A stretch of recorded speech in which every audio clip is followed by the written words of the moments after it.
Tonight on Coyote News, instead of celebrating homecoming week, some students are taking the most important test of their career. Also, a series of vandalisms near campus early Saturday morning has launched a police investigation in Vermilion. And the students voted. Find out the finalists for Dakota Day's royalty. But first, news headlines with Courtney Starrett. President Barack Obama and presidential hopeful Mitt Romney will meet tonight at the University of Denver in Colorado for the first presidential debate. DU student Sam White is attending the debate. He says it's a great political opportunity and having the debate on a campus will push more young people to vote. GOP internal polls show Colorado remains narrowly in Romney's favor. Public polls show him slightly behind. A Massachusetts man traveled to Yemen and Pakistan for the purpose of training to kill American soldiers. The FBI says Ahmad Abu Samra last lived in Boston and now has a $50,000 price on his head. He was indicted in 2009 for taking multiple trips to the Middle East to see jihad training. FBI Special Agent Heidi Williams says Abu Samra made the trips after being inspired by the September 11th terror attacks. And the South Dakota Supreme Court has been hearing cases in Sioux Falls this week. The Supreme Court is gathered at the University of Sioux Falls to hear oral arguments on 8 different cases. The cases include vehicular manslaughter and DUI, and the death penalty case of Robert Burgay. The hearings began today, and final rulings will be released later this year. And those are your headlines. Vermilion police say they have no suspects in a series of vandalisms that damaged 22 cars and trucks near campus early Saturday morning. The vehicles had their tires slashed, windows broken, and property stolen in an alley between Pine and Plum Streets. The location is just north of sorority and fraternity housing. Police Chief Matt Benson says the damages occurred around 1:30 that morning and are estimated in the thousands of dollars. The incident is still under investigation, and we'll hear from VPD Officer Sergeant Sam Nelsen later in the newscast. USD's enrollment is up by 314 students this year. The Board of Regents indicates other state colleges saw a decrease in enrollment. Between fall 2011 and fall 2012, USD rose from 9,970 to 10,284 students. Vice President of Enrollment Jeff Baylor says this was exactly what the university wanted. It's just everything coming together. It's that commitment to our strategic plan to reach more than 1,200 students by 2012, which we have done. And I think we're going to see that momentum continue. Baylor says an increase in admission staff and the move to D1 were 2 big factors for the increase. Just going D1, having that national attention, that spotlight on you, is exciting for us, and I think that excitement comes out when we're out talking with families. Baylor says there are 2 areas the university will continue to work on to help increase enrollment: retention efforts and trying to maintain affordable tuition. For some aspiring law school students, this D-Days will be spent studying for one of the biggest tests of their career. Sandy McEwen is a political science professor who frequently works with students taking the law school admissions test, or LSAT. To my knowledge, it hasn't been scheduled directly on D-Days before, although it is scheduled every year in October. Travis Iverson is one of 20 students taking Saturday's test. Iverson says he's disappointed it conflicts with the big game. I guess I would say I'm pretty upset it's over D-Days, but it's not just here, it's a national date, so there's nothing that we could really do about it, so I guess we'll just have to put up with it. Andrew Finson is also taking the LSAT. He says he won't be tempting himself with D-Day celebrations. Well, the whole week leading up to D-Days, I pretty much planned to be shutting myself in my room and locking myself away from civilization, so that's going to be different.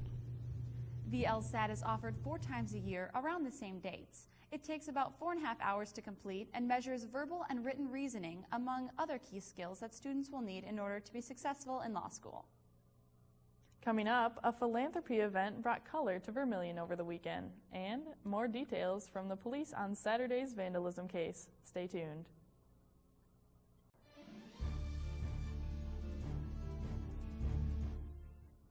The top 14 candidates for Dakota Day's royalty were revealed last night. They were chosen from a field of 20 men and 20 women nominated by numerous campus organizations. The student body voted last week on the finalists they want to represent USD during their homecoming week.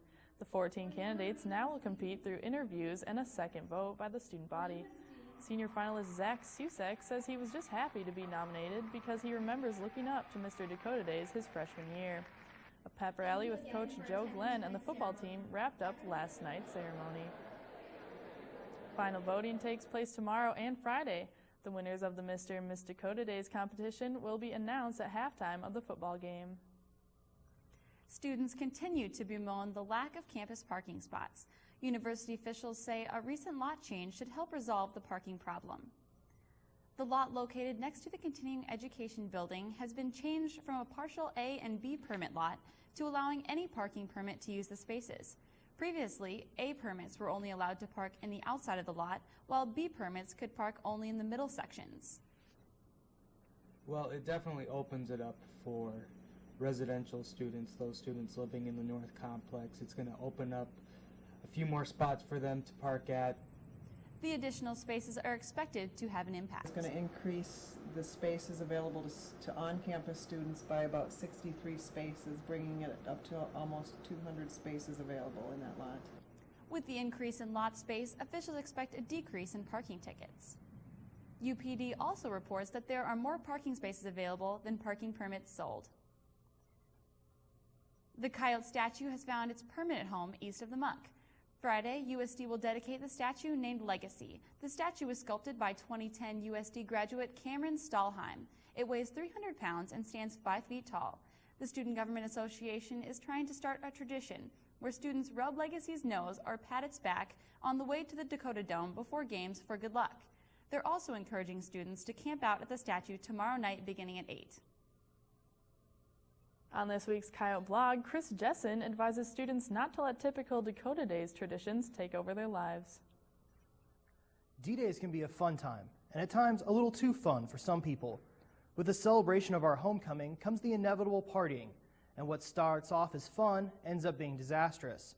When the partying and drinking goes into excess, people can make mistakes, and mistakes often come back to bite you at the least opportune time. How do you explain the photos you posted during your D-Days debauchery to your prospective employer?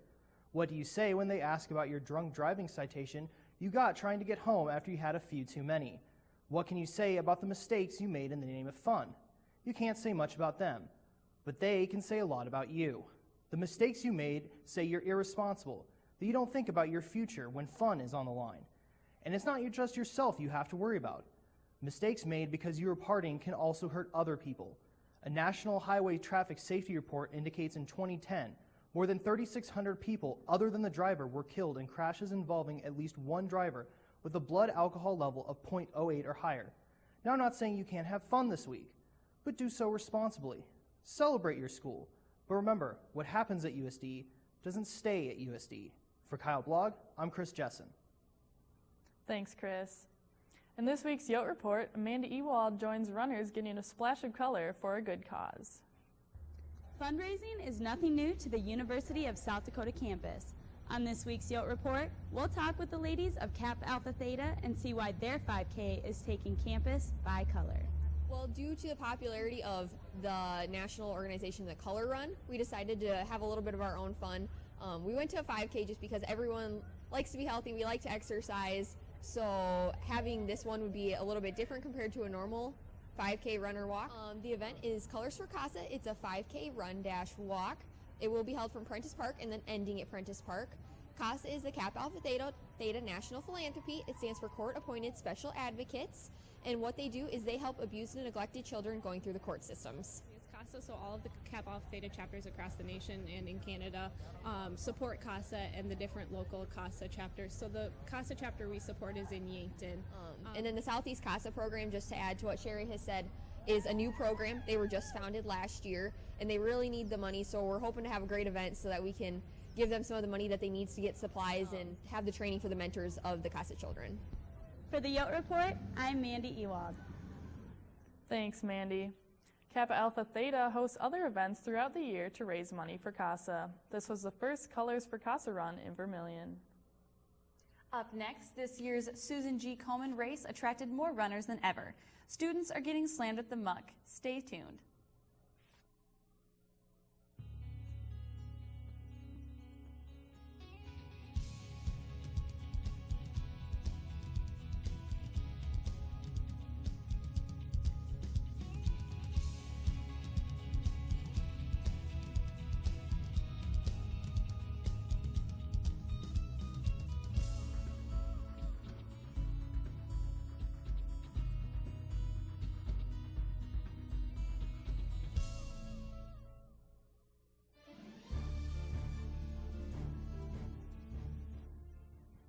After 4 years of being held in Vermillion, the Susan G. Komen Race for the Cure of South Dakota moved to Sioux Falls this year.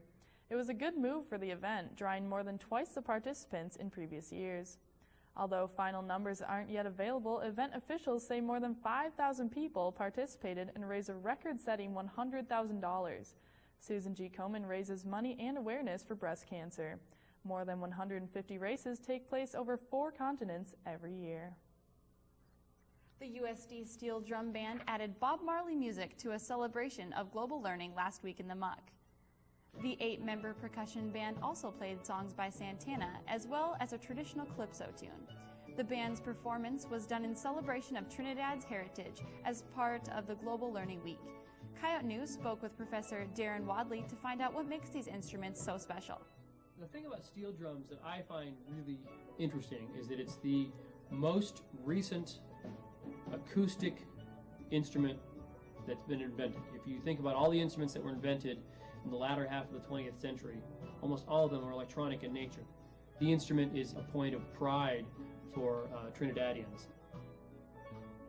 The Steel Drum Band's next performance will be held on November 3rd in Colton Hall. Earlier, Coyote News told you about the vandalisms near campus. Angelica Brackens is live at the Muck to talk to Sergeant Sam Nelsen of the University Police Department to discuss that case and safety precautions during D-Days week. Thanks, Kelly, and thanks to Sergeant Nelsen for joining us. I just wanted to touch on the vandalisms that were this past Sunday. Do you have any updates about that? Honestly, I don't really know much. The Vermillion Police Department is handling that investigation, and I honestly have not been involved with any of it. So as far as an update or where they are, I guess I don't know for sure. But I do know they've been working very diligently in trying to figure out what happened there. All right, and do you have any advice for any students to protect themselves from this sort of accident? You know, it comes down to just trying to not be a victim. Make sure you lock your car. Don't leave valuables in plain sight. That always helps. You know, if you can, maybe park off street if at all possible, and just do everything you can not to be a victim. Right, and for Dakota Days, do the Vermillion Police Department and the University Police Department work together? We do here and there. Obviously, they can come on campus if we need them to, and we will go off campus if they need our help. We'll have everybody pretty much on staff working both Friday and Saturday nights, and they'll obviously have a good portion of their staff working as well. So pretty typically they handle their calls and we handle our calls, but it might come down to the students seeing us off campus or the VPD being on campus. So. All right, thanks to Sergeant Nelsen for joining us. Live from the Muck, I'm Angelica Brackens. Thanks, Angelica. The Vermillion Literary Project's first monthly poetry slam of the academic year took place last week in the Muck Pit Lounge. VPL hosts poetry slams once a month throughout the school year. Grad students Tanisha Kessler-Emanuel and Emily Lundgren planned the first slam. Each slam has a different featured reader who starts off the evening, and then that reading is followed by a slam. And the slams are open to anyone. On Thursday night, 76 people came to watch as 4 students participated. Each student was required to bring 3 original poems to read. Rules are read before each slam. The public is welcome to watch, and some audience members are even chosen to be judges. This time, the judges chose Randy Lemie as the VLP Poetry Slam champion for September. The next slam will take place on October 25th in the Muck Pit Lounge. Her recent food review of an Olive Garden became an internet sensation. 65 years ago, she was Al Newhart's first editor at The Volant. Marilyn Haggerty is this year's recipient of the Newhart Award for Excellence in the Media. The award recognizes lifetime achievement. Haggerty is being honored for her model journalism and serving local communities through fair, truthful, and relevant coverage. The award ceremony is tomorrow night at 7 in Alf's Auditorium. Coming up in sports, Taylor Moore is disappointed with Coyote fans, and the football team is making extra preparations for the homecoming game. Stay tuned.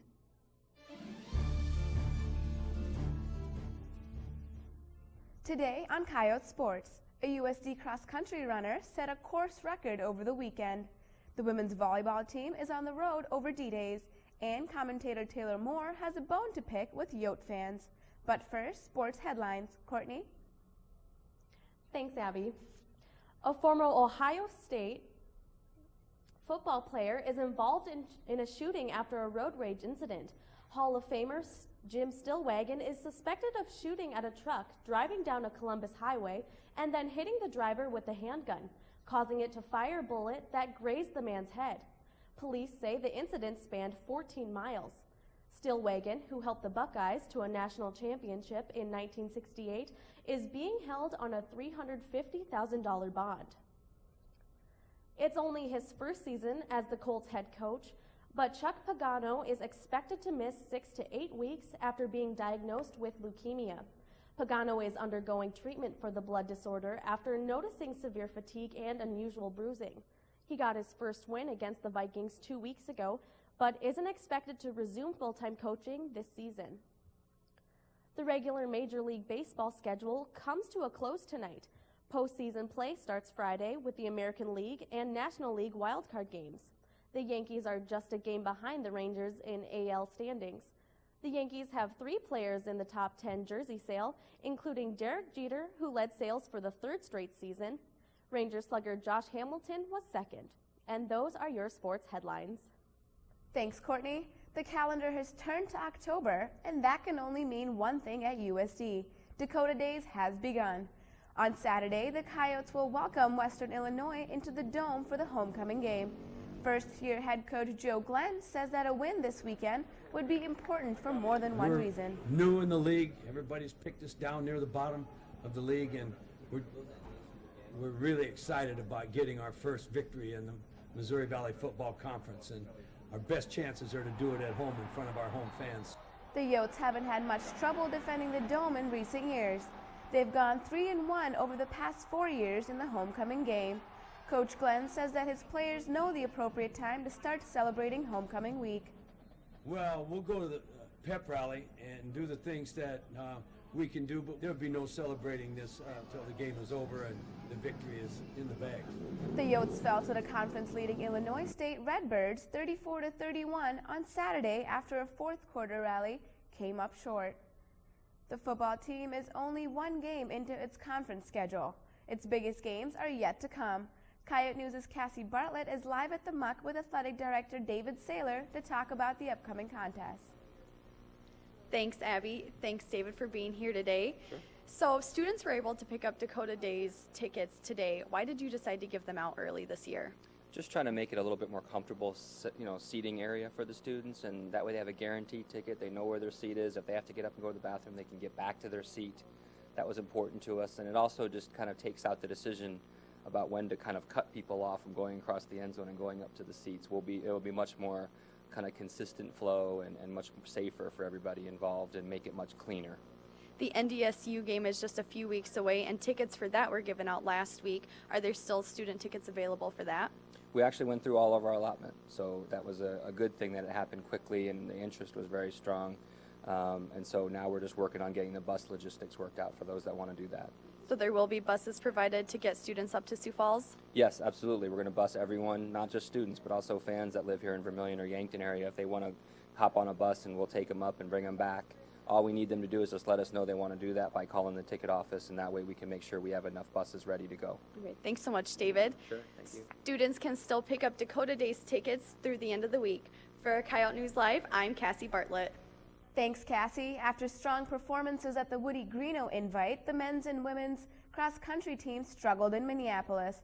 The teams competed in the Minnesota Roy Griak Invitational over the weekend. Junior Jeff Metler led the men's team with an 11th place individual finish. Metler set a USD course record with the run. The men's team finished 13th and the women took 17th. Even though it's homecoming week, the women's volleyball team is on the road. The Coyotes traveled to Fargo Friday night to take on conference opponents NDSU. Saturday, the women challenged Summit League rival SDSU in Brookings. The team is currently on a 5-game losing streak. On this week's More Sports, commentator Taylor Moore says he doesn't appreciate fans leaving games early and has some solutions to end the trend. Homecoming week, D-Days. This is a time for all Coyotes to enjoy being a Yote. The time for all Coyotes to unite is now, and why not unite behind athletics? This week I'm calling out every single Coyote to support your varsity teams. For whatever reason, so-called fans tend to leave during the middle of games. Where's the school spirit? Where are the Coyote crazies? We have more loyal Husker fans than Coyotes. If you like Nebraska so much, just transfer. This is USD, where we wear red and white with pride. I don't get how you can go to a school and not support the athletic programs. Instead of leaving at halftime, stay for the whole game. Cheer on every Yote on the field or court. Leaving early during games is something that has to be stopped. I understand if you have an emergency, but if you don't, stay. Help our teams win. USD Athletics needs you. Enjoy being part of the pack, because if you're not a part of the pack, you're a jack. For more sports, I'm Taylor Moore. Thanks, Taylor. And that's all for Coyote Sports. Coming up next, commentator Chrissy Sorensen investigates the lesser-known D-Days events.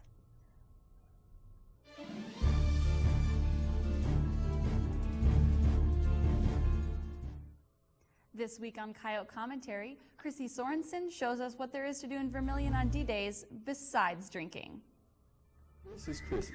She's excited for D-Days. But Chrissy has one problem. She's a minor.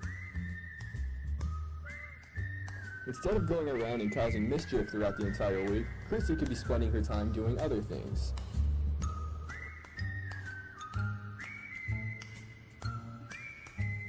Just because it's D-Days does not mean that classes are canceled. Chrissy shows up and participates. And what does she get? She gets a big boost of self-esteem and an A+ on her math test. Well done, Chrissy. Another thing Chrissy is doing is taking advantage of the new paintball field. Ow, that looks like it hurt. Chrissy is staying active by lifting weights, running, and playing a game of basketball while at the Wellness Center. Along with getting healthy during D-Days, what else does Chrissy get? Why, a big boost of confidence. Even though Chrissy is still a minor, she is having a very swell D-Days. Happy D-Days, and go Yotes!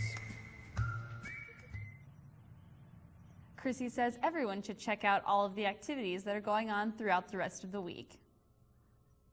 Apple is reporting record sales for its newest edition of the iPhone. But is it really all that it's hyped up to be? Coyote News asked students what they think on this week's Out and About. I do not, because it does not have an expandable SD card slot. I don't think it's worth the purchase. If they had that, I would be all over it. But what are you gonna do? Yeah, I think it's worth it. I'll probably get it when my plan's up in a couple months. You know, you can get the iPhone 4 for free. Well, probably, but I just got the iPhone 4S, so I'm not gonna get it. Yes, I do think it's worth the purchase. For me, at least, I know I have a BlackBerry, so it'll be definitely an upgrade from the BlackBerry. I think if you like Apple products and you don't have an iPhone 4, it'd probably be worth the purchase. Yeah, I have had my old phone for a year, and every time there's always something wrong with it, and I just feel like iPhones no one ever complains about them. No, I don't think it is. There's not many new upgrades to it. I'm actually getting mine in the mail tomorrow. I'm really excited. Well, I think it is if I already didn't have the iPhone 4, but when I get upgraded, I'm looking forward to getting the iPhone 5. For the simple reason that I don't have Siri. I want Siri really bad.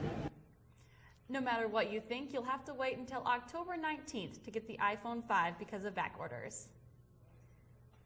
The woman caught on video riding a manatee turned herself in to authorities. Ana Gloria Garcia Gutierrez touched and rode a manatee in Fort DeSoto Park in Peneus, Florida over the weekend. It's against Florida law for any person at any time, by any means, or in any manner to annoy, molest, harass, or disturb or attempt to molest, harass, or disturb any manatee. Gutierrez told police that she wasn't aware what she did was against the law. Gutierrez has yet to be charged, and authorities don't believe any manatees were injured. A New York City kid licked an entire handrail at the entrance of the subway. Charles Gerba is a microbiologist at the University of Arizona and says that licking a toilet seat would be safer and healthier to a human than to lick the handrail of a bus. Gerba has examined levels of germs in public places including bus seats, bus handrails, and toilet seats. He found that 50 different microorganisms live on a toilet seat, while bus and subway handrails have hundreds of thousands of germs. The boy was paid $1 by his friend to lick the handrail. The video of the handrail lick is on YouTube. A new issue of the Volant hit newsstands today.